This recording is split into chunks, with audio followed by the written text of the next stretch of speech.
Hello friends, welcome to my channel. ఈరోజు Bhanugudi junction history తెలుసుకుందాం. శ్రీ ఉషా రాజరాజేశ్వరి దేవి సమేత శ్రీ భానులింగేశ్వర స్వామి ఆలయం. ఈ ఆలయం పేరు మీదన మనకి భానుగుడి జంక్షన్ వచ్చింది.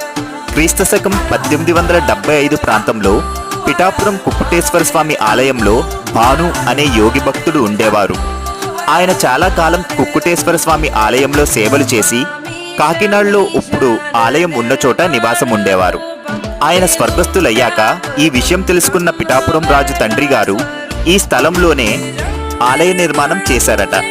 అయితే శివలింగం ప్రతిష్ఠించే సమయంలో సూర్యకిరణాలు శివలింగంపై పడటం చూసి భాను అనే యోగి పేరును దృష్టిలో పెట్టుకుని శ్రీ ఉషా రాజరాజేశ్వరి సమేత శ్రీ భానులింగేశ్వర స్వామి ఆలయంగా నిర్మించారు. Thank you for watching the video, friends. Please do support and subscribe.